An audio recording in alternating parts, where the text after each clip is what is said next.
ఆలయాలు ఎలా ఉండకూడదో తమిళనాడులో చూడొచ్చు అన్నామలై.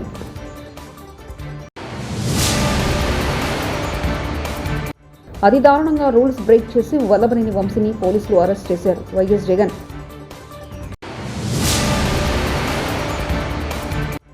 రేవంత్కు రియల్ ఎస్టేట్ తప్ప స్టేట్ గురించి పట్టదు. కేటీఆర్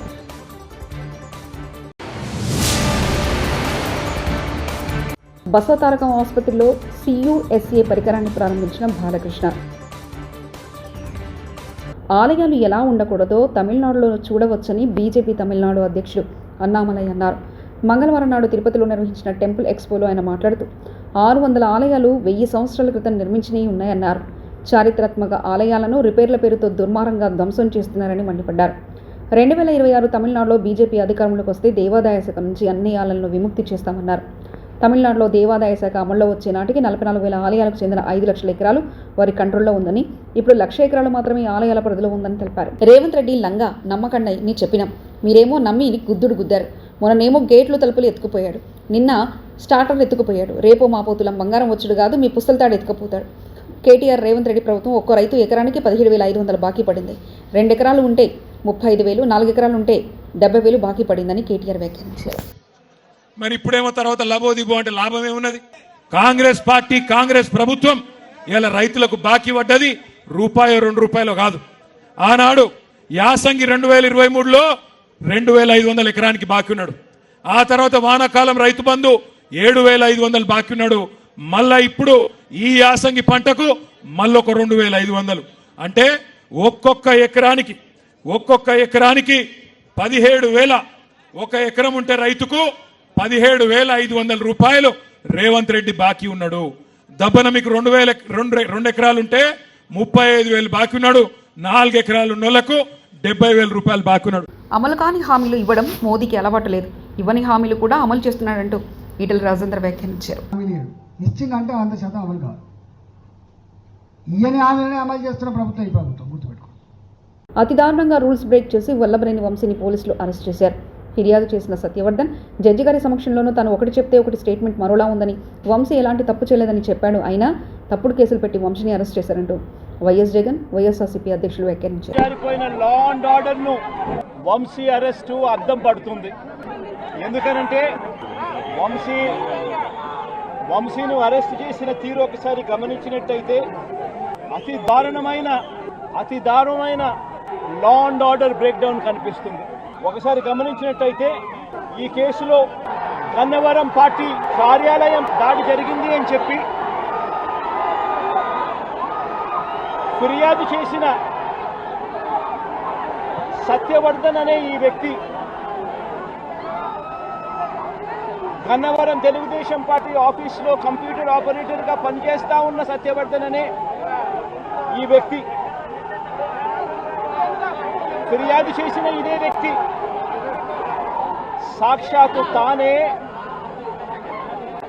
జడ్జి గారి సమక్షంలో జడ్జి గారిచ్చిన సమన్లకు పోలీసుల ఆధ్వర్యంలో ఆ సమన్ను అందుకొని జడ్జి గారి దగ్గరికి వచ్చి జడ్జి గారితో తానిచ్చిన వాంగ్మూలాన్ని ఒకసారి గమనిస్తే ఆ వాంగ్మూలంలో ఆయన చెప్పిన మాటలు ఏమిటి, చివరికి ఈరోజు వంశీ మీద పెట్టిన ఫాల్స్ కేసు ఏమిటి, ఇదే సత్యకుమార్ అనే వ్యక్తి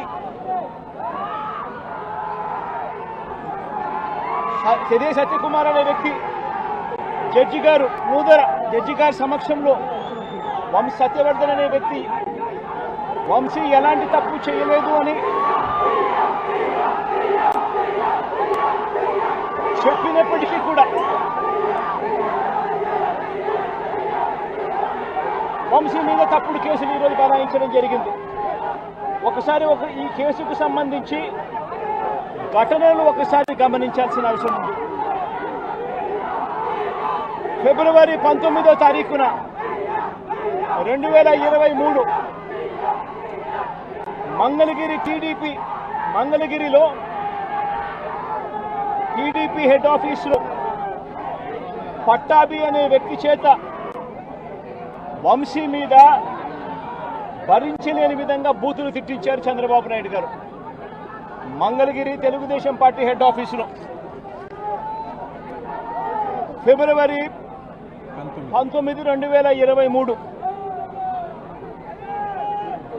పట్టాభి అనే వ్యక్తి రెచ్చగొడుతూ వంశీని తిడుతూ ఫిబ్రవరి 19వ తారీఖున తాను మాట్లాడిన మాటలు. ఫిబ్రవరి 19, 23 వాడో పిల్ల సైకో, నేనే గన్నవరం వెళ్తా, ఎవడేం పీకుతాడో చూస్తా, ఆ వంశీ సంగతి తేలుస్తా, నియోజకవర్గంలో నుంచి బయటికి విసిరేస్తా అంటూ గన్నవరం ఎమ్మెల్యే వల్లభనేని వంశీని రెచ్చగొట్టింది సాక్షాత్తు ఫిబ్రవరి 19వ తారీఖున ఇదే పట్టాభి అనే వ్యక్తి.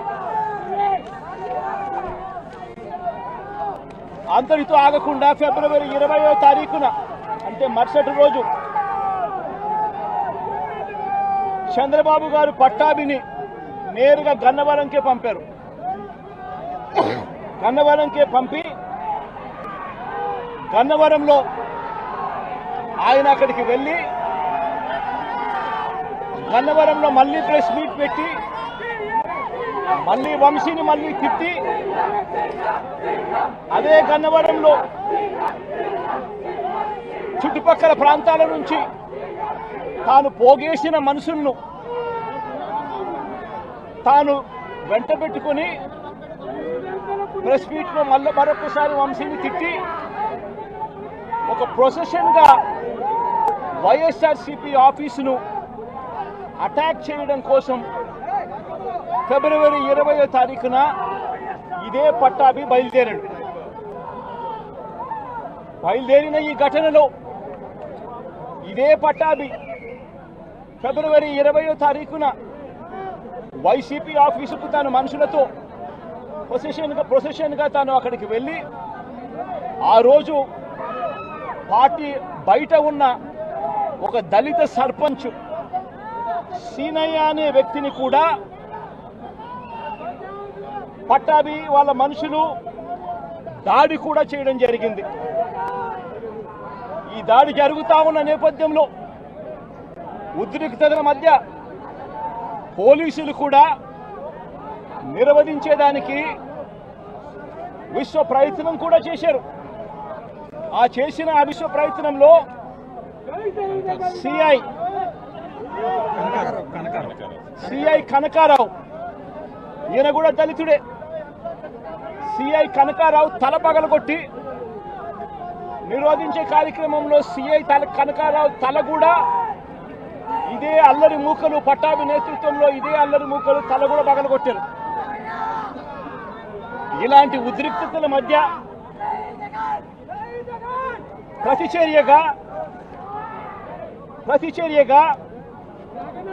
తెలుగుదేశం పార్టీ వాళ్ళు ఇటువైపున రావడం, ప్రతిచర్యగా వైసీపీ వాళ్ళు కూడా అటువైపున వెళ్లే కార్యక్రమం జరగడం, ఈ ఘటన జరిగింది. రెండు వైపులా ఆ రోజు పోలీసులు కేసు పెట్టారు. వైసీపీ ప్రభుత్వం అధికారంలో ఉంది, అయినా కూడా వన్ సైడెడ్గా కేసులు వాళ్ళ మీద పెట్టలేదు. రెండు వైపులా కేసులు పెట్టారు. రెండు వైపులా ఉన్న వాళ్ళ మీద కేసులు పెట్టారు. తెలంగాణ రాష్ట్రానికి వన్న తెచ్చిన Mahabubabad police Anjaiah. All India silver model పొందిన అంజయ్ను అభినందించిన మహబూబాబాద్ జిల్లా ఎస్పీ సుధీర్ రామ్నాథ్ కేకన్ ఐపీఎస్.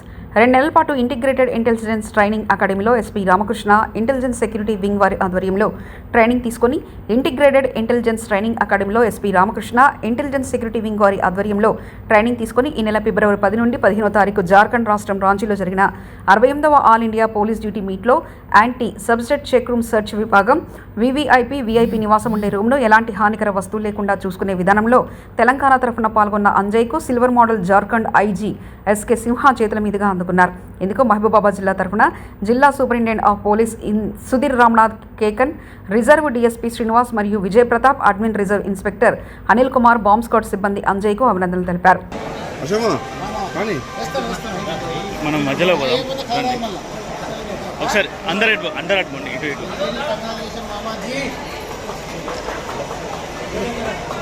ఒక గ్రూప్ ఫోటో. ఈ నెల 15 నుంచి 15 వరకు జార్ఖండ్ రాష్ట్రం రాంచీలో జరిగిన ఆల్ ఇండియా పోలీస్ డ్యూటీ మీట్కి మన తెలంగాణ తరపున యాంటీ సబర్డైట్ చెక్ ఈవెంట్లో రూమ్ సర్చ్కు సిల్వర్ మెడల్ రావడం జరిగింది. అదేవిధంగా vehicle search, lawn search, access కంట్రోల్లో కూడా 3 మెడల్ రావడంతో ఓవరాల్ ఛాంపియన్షిప్.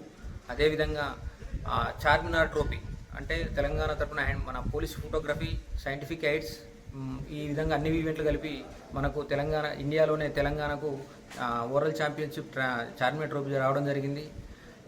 ఈ యొక్క అచీవ్మెంట్ రావడానికి నాకు సహకరించినటువంటి మన జిల్లా ఎస్పీ రామ్నాథ్ కేకన్ సార్ గారికి, అదేవిధంగా intelligence security wing SP Ramakrishna sir గారికి, RI Ramakrishna sir and Anantharam sir గారికి, అదేవిధంగా డిఎస్పీ శ్రీన్ సార్, ప్రతాప్ సార్, మరియు ఆర్ఐ అడ్మిన్ అనిల్ సార్ గారికి, మరియు నా తోటి బాంబ్ స్క్వాడ్ బృందానికి, మరి కుటుంబ సభ్యులకు ప్రత్యేక ధన్యవాదాలు. సూర్యాపేట జిల్లా పెద్దగట్టు జాతరలో పాల్గొని చౌడమ్మ తల్లికి బోనం సమర్పించారు ఎమ్మెల్సీ కవిత.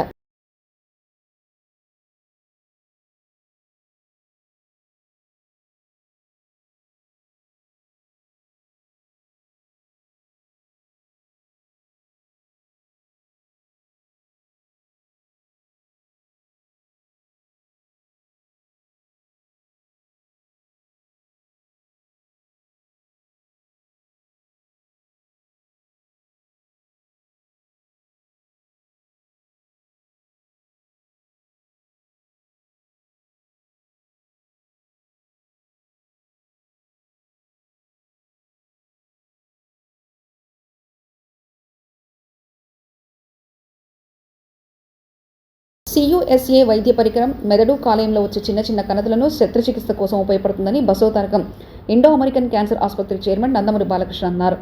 హైదరాబాద్ జూబ్లీ హిల్స్లోని బసవతారకం క్యాన్సర్ ఆసుపత్రిలో సర్జికల్ ఎక్విప్మెంట్ CUSAను ఆయన ప్రారంభించారు. ఆసుపత్రి సేవలను గుర్తించి సంస్కృతి స్కరా ట్రస్ట్ పరికరాన్ని అందజేసినట్లు తెలిపారు. ఇటీవల 4వ తరం రోబోటిక్ సర్జికల్ సిస్టమ్ కొత్త పీడియాట్రిక్ వార్డు సేవలు అందుబాటులోకి తీసుకొచ్చారని వివరించారు. సంస్కృతి శిఖర్ సంచలిత ట్రస్ట్ వారి సౌజన్యంతో మొత్తం 72 లక్షల రూపాయలు విలువైన ఎక్విప్మెంట్ వాళ్ళు ఆసుపత్రికి ఇవ్వడం జరిగింది. ఈ సందర్భంగా వాళ్ళ chairperson and president Jenny Momaya గారికి, మేనేజింగ్ ట్రస్టీ తోరల్ దేశాయ్ గారికి, treasurer and board member Mrs Nisha Shah గారికి ప్రత్యేకంగా మా అందరి తరఫున, మా ఆసుపత్రి తరఫున వాళ్ళకి నా కృతజ్ఞతలు తెలియజేసుకుంటున్నాను. ప్రతి ఎక్విప్మెంట్ ఈ ఆసుపత్రిలో మనం ఈ రోబోటిక్ సర్జరీ 4th జనరేషన్, అంతకుముందు 3rd జనరేషన్ ఉండేది, తర్వాత 4th జనరేషన్ మనం సుమారుగా 10 కోట్లు వెచ్చించి దాన్ని ఇక్కడ ప్రారంభించడం జరిగింది. కాబట్టి ఎప్పటికప్పుడు ఆసుపత్రిని మా సైంటిఫిక్ అడ్వైజరీ బోర్డు ద్వారా ఆసుపత్రిని అప్డేట్ చేసుకుంటూ అటు రోబోటిక్ సర్జరీ ఎక్విప్మెంట్ కూడా మనం కొనగానే 4th జనరేషన్, అలాగే ప్రాస్టాక్టమీ లేకపోతే నెఫ్రాక్టమీ, ఇవన్నీ కూడా మనం వెంటనే వాటికి వర్క్ షాప్స్ నిర్వహించడం జరిగింది. పరికరం చెప్పాను, మెదడు మరియు కాలేయ శస్త్రచికిత్సల్లో బాగా ఉపయోగపడుతుంది. దీని ద్వారా చుట్టుపక్కల కణజాలం దెబ్బతినకుండా ట్యూమర్ కణితులను మాత్రమే తొలగించే అవకాశం ఉంటుంది. దీనివల్ల ఈ పరికరం ట్యూమర్ కణాలను వేగంగా తొలగించేందుకు ఉపయోగపడుతూ శస్త్రచికిత్స పట్టే సమయాన్ని తగ్గిస్తుంది కూడా. ఈ సంస్కృతి శిఖర సంచలిత ట్రస్ట్ సంస్థ వారు ఈ అత్యాధునిక పరికరాన్ని మన ఆసుపత్రికి బహుకరించారు. వారి యొక్క దాతృత్వానికి మన ఆసుపత్రి తరఫున కృతజ్ఞతలు తెలియజేసుకుంటున్నాను. వారు బహుకరించిన ఈ పరికరం ఎంతోమంది రోగులకు వాళ్ళ ఆర్థిక పరిస్థితితో సంబంధం లేకుండా సేవ చేయడానికి ఉపయోగపడుతుందని తెలియజేసుకోవడానికి ఎంతో గర్వపడుతున్నాను, ఎంతో సంతోషిస్తూ. ఓజీలో పవన్ కళ్యాణ్తో కలిసి నటించడం గర్వంగా ఉందని నటి ప్రియాంక మోహన్ అన్నారు. ఓజీ చిత్రీకరణ త్వరలోనే పూర్తవుతుందని వెల్లడించారు. హైదరాబాద్లోని జూబ్లీ హిల్స్లో ప్రియాంక మంగళవారం సందడి చేశారు. ఓ షాపింగ్ మాల్ ప్రారంభోత్సవంలో ఆమె పాల్గొన్నారు.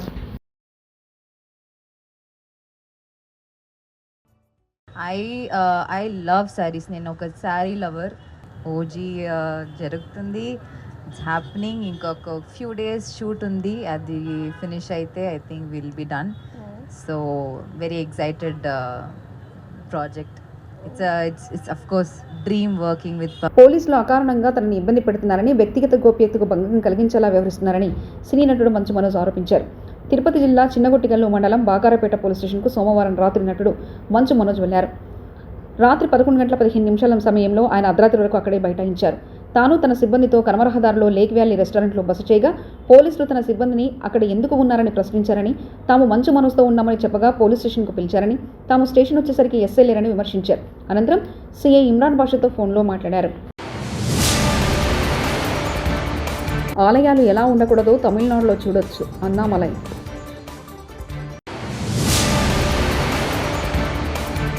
అతి దారుణంగా రూల్స్ బ్రేక్ చేసి వల్లభనేని వంశీని పోలీసులు అరెస్ట్ చేశారు. వైఎస్ జగన్.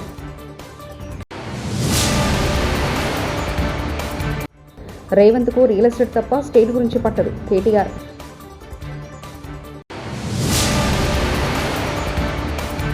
బసవతారకం ఆసుపత్రిలో CUSA పరికరాన్ని ప్రారంభించిన బాలకృష్ణ.